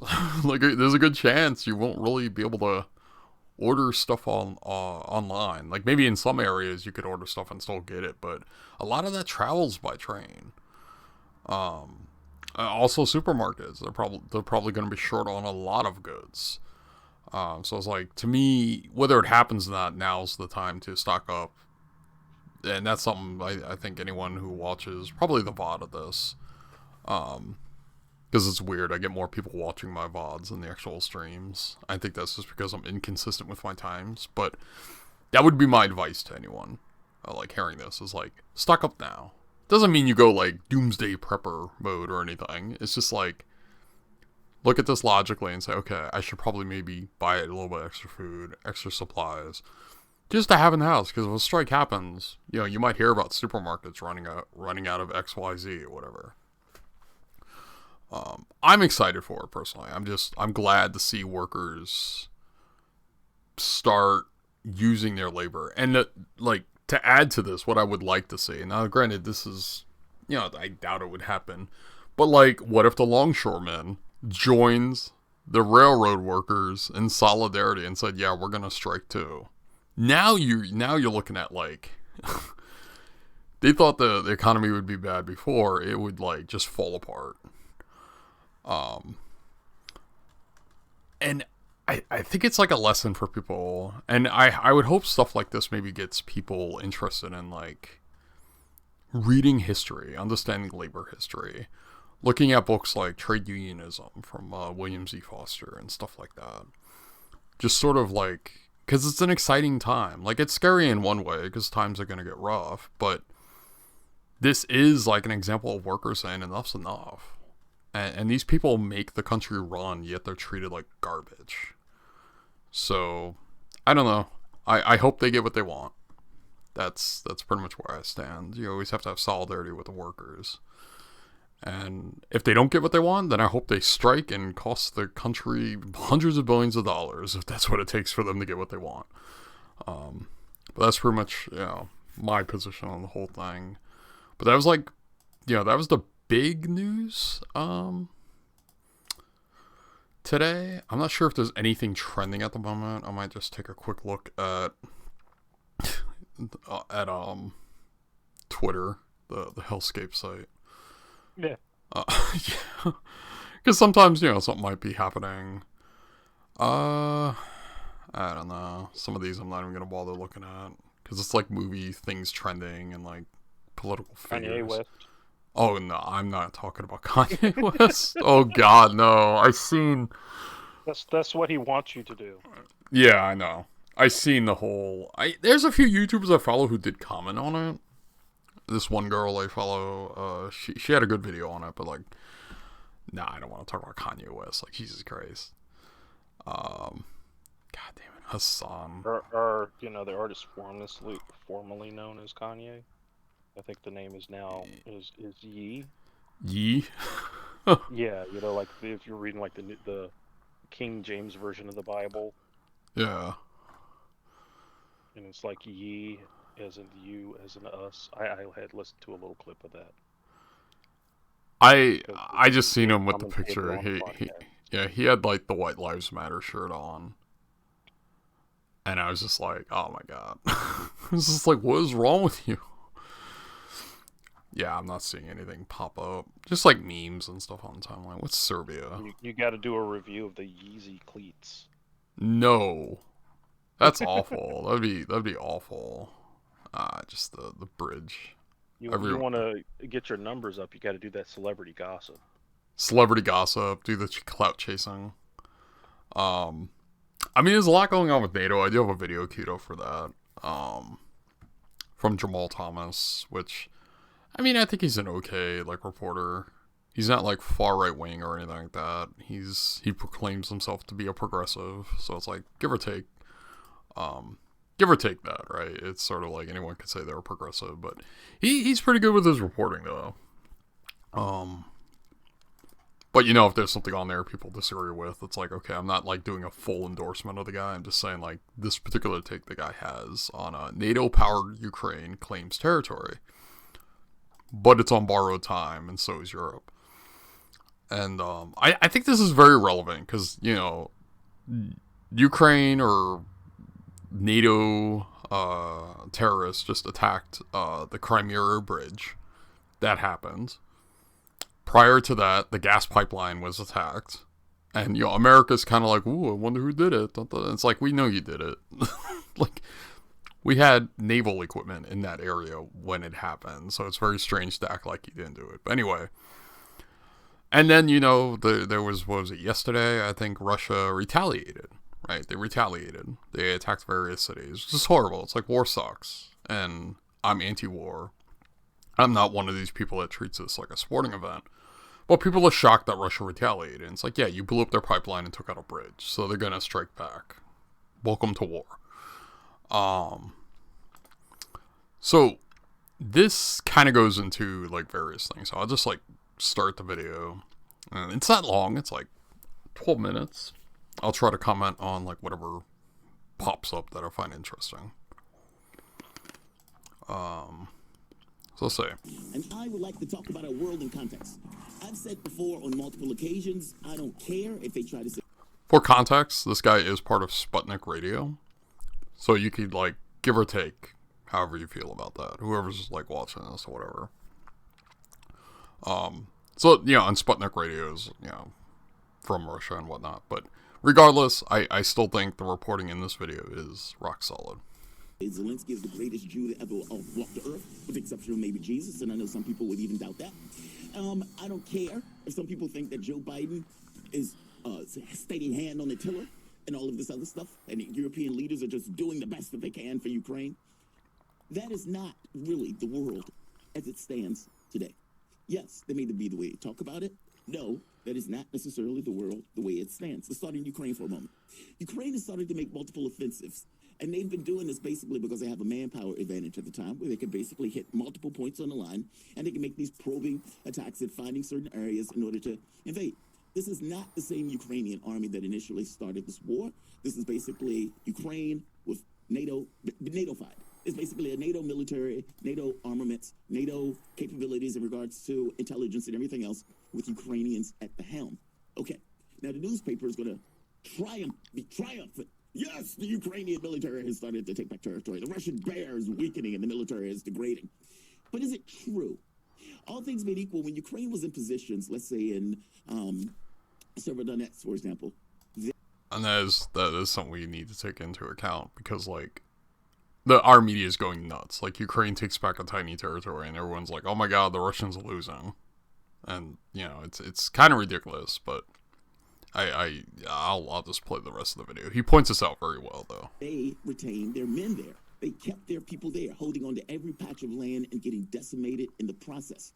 Even many of the newspapers in the West at this point has basically owned up to the truth that they have been getting decimated in these offensives, meaning even though they've been able to take ground, they've been losing massive amounts of men. At one point, they were talking about 1,000 casualties a day. In that last report that came out, I believe it was in the New York Times or Washington Which Post, is something our media never mentions. Of what they were going through. Like, the amount of Ukrainians dying in this conflict is insane. Getting eaten alive by artillery. And even now, the Wagner Group, or Wagner Group, is still making gains. The Russian military has made the decision to basically give up land in order to get time, which means they're not going to have their people there get killed. They would just rather reposition them, knowing full well that at this point, those territories are now Russian territories and will be defended as such, with 300,000 reserves that are going to basically come into the battlefield, while simultaneously a degraded, broken, fatigued, tired Ukrainian military is going to have to contest that. I don't know how they're going to contest that. I kept asking, how do you end the war? And it seems that Putin says, okay, this is how we end the war. We're going to take off the glove. We're going to take the hand behind our back. And at this point, we're going to get involved into something that is beyond a special military operation. It becomes very clear that if Ukraine couldn't beat an expeditionary force working with the Donbass republics that was massively outmanned, you had the entire West, from the standpoint of NATO, dumping weapons and military and munitions and intelligence into the country itself, not to mention some people on the ground from the various countries. And then the recent development, and the other thing I have to hop on to what Jamal's saying here. We also have to take into account the recent developments with Belarus forming a military alliance with Russia, which they haven't like said if they're putting troops in, but I think that's pretty much a sign that Belarus will be having their military assist Russia in these matters. So it's like, again, this guy said this like a week ago, and this is like, even within a week, it's sort of like a lot of his points are being proven. Countries with the U.S. kind of leading this thing, and they're still losing. Put that in context. You, as a country, couldn't beat an expeditionary force. And in this case, you're pulling people, dancers, off dance floors in order to throw them into the fray, give them a potato, give them a rifle, put them on the front lines. That's what basically you've been doing. The Ukrainian government at this point doesn't have the money in order to keep itself going, so it's just been running the printing press, something that is somewhat completely unsustainable. So you're losing massive amounts of people. Russia has basically re-upped its troops in that particular region and just need time in order to extend their gains and to take back new territory. What's Zelensky's answer to this? He says, NATO, I am going to do for expedited membership. Now, the dirty secret is in the very beginning of all this, the West kept telling him, you're not going to be part of NATO. Meaning all of the bellicosity, all of this talk about not wanting to deal with security concerns that Russia was putting up. And he knew, all of them knew, that they weren't going to be part of NATO, and yet the bellicosity kept going anyway, and none of them will say it out loud. They looked at this, with 9 countries wanting to start World War III, and the rest of them saying, yeah, no dice. Meaning, yes, we will give you intelligence, we will give you all the weapons of the world, but we are not willing to fire a single bullet. Because the issue about Ukraine goes beyond Ukraine. Listen, my cat just ate. She's just Ukraine is basically wanting more. It's ridiculous. They are trying to create this kind of Brzezinski-esque type plan of let's get them submerged in a particular country where they have to lose. What was that? Give your cat a Twitch channel. Get my cat on Twitch. Like, hey, listen, you tell everybody what your opinion is on the Ukraine conflict. She stared at me like, what? I don't want to lay down, Loki. Oh my gosh. War of attrition. That's not love her to death. Happening. Didn't work that way. And all things being equal, with the expeditionary force working with the Donbass republics, they've been able to take massive amounts, 20% of their territory. And so this doesn't look like a situation where Ukraine could win it, considering they couldn't win it against the expeditionary force. So yes, even though there's going to be hyperventilation about land being lost, at the same time, Russia is going to instantiate their gains and take that territory back. And up to this point, it is unclear how Ukraine is going to handle this. Zelensky, again, you got something to say? Complete comedian, saying, calls a decree that he will not negotiate with Putin. Dude, you may not even be in power. I know people should stop treating it like a sporting event. We have no idea what this means from the standpoint of the transition from a special military operation into whatever it's going to become, whether it's going to be a total open war or whether it's going to be something else that's more muted. Either way, I have a hard time seeing how Ukraine stands up to that. Let's move over to the West. You have Europe, who's in this weird predicament where they've decided to cut their genitals off for the favor of the United States. This is weird and this is wild. Just like real talk, I feel bad for people in Europe right now. I know a lot of people who, personally are like good friends of mine I've known for years. And I do worry about them because like winter's coming and it's going to get rough. Zelensky, where these people have a philosophical responsibility to deal with the public itself, meaning we're going to deal with the concerns of the public. Our decisions are going to be in the best interest of the public. That's out the window. And instead of taking action that is in the best interest of your public, you take action that is in the best interest of the United States. And the stakes are not even the same for the various countries, meaning whereas the U.S. can deal with the inflation stuff, it can deal with the oil stuff. Europe they'll get out there and do some mass protests and mass action before it gets too cold. Oh, yeah. I mean, there are people protesting in Europe right now. I think it was in... I might be wrong. I think it was France or Germany. They were burning electric bills. No, gas bills they were burning. Yeah, just a bunch of people came together, and I think they were gathering in front of some political house. It was like in a square area. And they were just burning their bills, chanting, "We will not pay." And it's like, yeah, the protests are already starting over there. But what I'm worried about is that I have friends over there who are like, I just don't know how they're going to pay their heat. I really don't. Like, some of them are talking about the electric bills they've been getting lately, and it's just like, Jesus Christ. You're talking like thousands of euros. It's getting 40% of their oil, gas, energy itself from Russia itself. Yeah, and when they ridiculous. I mean, I know people here have problems paying their bills. I've had friends I've helped pay some bills. And I don't know how many places over there they may have, they tend to have a little bit better laws than we do.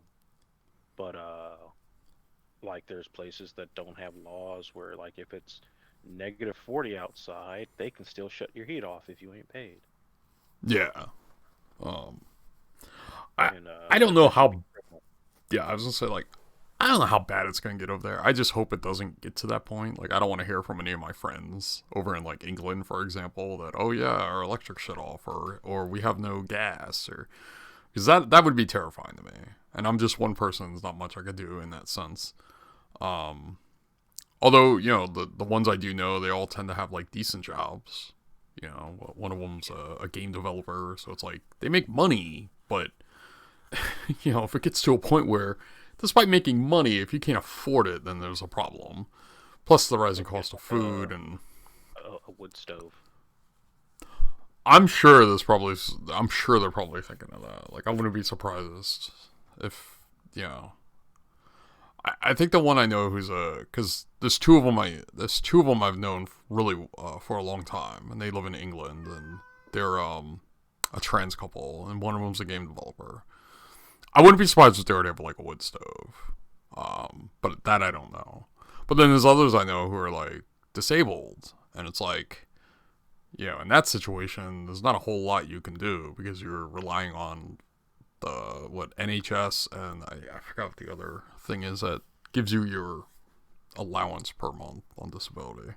It's like I worry about them too, so it's just like, I don't know. What, Loki? What do you have to add? Yeah. Yeah. I know. It's not good. It's so scary. she's so cute. Believing, oh, Russia's going to collapse with our economic war. That didn't happen. That decisively didn't happen. What did happen is the economies of Europe are screaming, and the leaders and the choices that these leaders have made is leading to the deindustrialization of Europe, meaning the countries that are the beating heart of Europe, the big economies of Europe, those industries can't afford to pay the energy bill. They got accustomed, used, built their world around cheap energy that they were getting from Russia. That is over with. And so now they're paying a markup on that fuel. And in some cases, the dirty secret is they're buying Russian fuel I've from other gotten to countries. use a wood stove in the past, and Yeah. they produce a lot of heat. Oh yeah, like once getting the stove's the problem because they're very expensive. At least here they are. Although I think that really depends on the size of the stove. Yeah, it depends on the size. But once you have the stove, I mean, this is the land of plenty. it's plenty if you have the money. You'll be able to get a cheap wood stove that'll fall apart within 5 days, but you'll still be able to buy it. Oh no. Loki, come here. You want treats? Oh my god. I apologize for my loud chair. Okay. You need to get the pro gaming chair Almost like a third No, I don't want the pro gaming chair. that comes with So like the British pound has basically collapsed air with ride. incompetent Liz Truss. Oh The no. finance minister, not finance minister, Chancellor of the was speaking in the UK.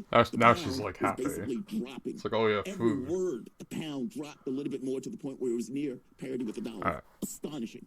The British economy is basically collapsing. The euro is less than the dollar. So on top of them spending 40%, I should get like a 30% dedicated fuel webcam just for my in cat. order to keep their businesses and their homes heated. Not Yeah, to mention anything that you just, do. just set up like a little requires fuel. scene for the cat where the cat also sleeps. paying more Just for have a little webcam there. Because Yeah.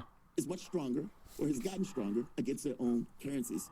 This is a death spiral. Then get On a top of special that, webcam that'll even if track her. they had the energy So wherever she itself, walks, it'll whether or follow. not the public can pay for it Oh, yeah, is an those can be open expensive. question. But it's still an open That's the question of problem. whether or not they're even going to be able to get the energy itself. I've Alright. seen One those plan after the in next video that these conferencing rooms cartoonish where leaders the came up cameras with can actually track only people. made their situation worse and Though that emboldened feature and like inflamed never gets used. like the Yeah. of Russia. Meaning Russia was able to get billions of dollars. That's more of a good thing if you have even like a though they weren't presenter on transmitting as stage. much oil, they were still That's making more very money from the mobile. oil that they were transmitting. And now Europe is like, we're going to come up with a price cap. China and India has already said no dice, which means that half of the globe is already Is against this, you. are you just doing Good luck with the discussion price cap. today? Or are you What's planning next any streaming? I got Marine asking about games. Oh. Well, I mean, I'm streaming now, obviously. As you know. Yeah. I mean, streaming game wise. Oh, streaming game. Well, maybe. I don't know. Like, I want to finish this. What do I have marked up here? Let's see. I'm just looking at what videos I have queued up. Probably save the mopping video for another time. Because that's like almost 30 minutes. I was gonna play this video from the DPRK. But I don't know. That's another 20. What did the Marine want to join us, or? Yeah, for just look. I think Marine's just looking to game. Okay, well, let me finish up this video. Loki. Baby girl. What? Yeah, let me just finish up this video, because I don't think we're, even if I wasn't getting a game, I don't think I would have time to dive into the Pro Cult doc, because that's like 2 hours on its own, so that's gonna have to be put off again. But we'll finish up there's a few minutes left on this, and then I guess maybe DRG or something. The cost of energy up Yeah. that much more than it already is, which means your difficulties when winter is coming is only going to get worse. The stress test that Germany had, where they were basically trying to get people to cut energy, well, that didn't work. I will let you know that you missed the usage of a energy, helicopter event on where they were Project trying to get people to Onboard. cut by 15%. I missed one? Over 14. Yeah. Ah, I've been meaning to hop on there too. I just haven't had time lately. Energy blackouts in Europe. In Europe. I did a This lot is of not running Timbuktu. This is not some when it happened, I dark was place in outside. Africa where the sun never shines and they don't necessarily have any energy. This Yeah. is not that. This is Europe. I'm looking for a And new they're car actually because the other talking one ran out of about gas. blackouts. And I Oh, haven't no. Entirely siphoned gas from astonishing cars yet. that Europe has allowed itself to get to this point. What about the United States? The United States is profiting from the fact that Europe has basically cut off his, I'll go with the analogy, cut off his genitals in this process, and is basically going to be able to reap the benefit of A, selling oil and gas to those countries at a significant markup, especially with the dollar being stronger. And on top of that, being able to get those industries that can't necessarily afford to stay in Europe. So Europe basically get deindustrialized by choices that their leaders have made. All of those choices have been against the best interests of the citizenry itself. Yes, they may want to use Ukraine as cannon fodder in order to kind of drag Russia into this kind of conflict over a long period of time in order to get this kind of war of attrition going. But all things being equal, they are taking this massive hit in the process. And this is going to take place for the foreseeable future. This notion of them getting energy and everything else out the window. The United States, for its part, dealing with inflation, $31 trillion in debt. That's insane. Because of inflation, with $31 trillion in debt. Say it again, $31 trillion. You don't have healthcare, you don't have education, you don't have high-speed rail, you don't have a social safety net that ensures the integrity of the individual, or for that matter, takes care of kids as they get older, so those kids don't necessarily turn out bad ends. You don't have any of that. $31 trillion. You have spent that money basically on wars. And again, not in the best interests of the population. You're trying to get people to pay or get off student loans. $30 trillion. And you're telling me that the best you can do is $10,000? You spent all this money on wars. And Biden is still, at this point, is saying, well, the American public is going to have to suffer for the foreseeable future. The key thing here is, this has isolated Europe and the United States. And it isolated them in a way where their other organizations, economic organizations, have basically come into fruition and are growing, while the West is basically receding. The U.S. feels that breath on their neck, and they're taking certain provocative actions either towards China or either towards Russia. The blowing up of the pipeline was not a sign of strength, it was a sign of desperation, that they were worried that Europe was going to go back to those pipelines if this conflict comes to some sort. That's such a dark video. So did Marine want me to stream it, or are we just gonna like do this off stream?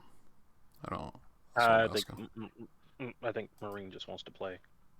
Okay, well, I'll probably do it off stream, so I'll probably wrap up. So we'll cut this a bit short. And then maybe tomorrow I'll try to stream the doc or whatever. But yeah, I mean, this is a relatively short one, although we did a little bit of a deep dive into reactionary ideology, and then covered a little bit of the rail, and then at least the beginning of what I wanted to cover on Ukraine, but that's fine.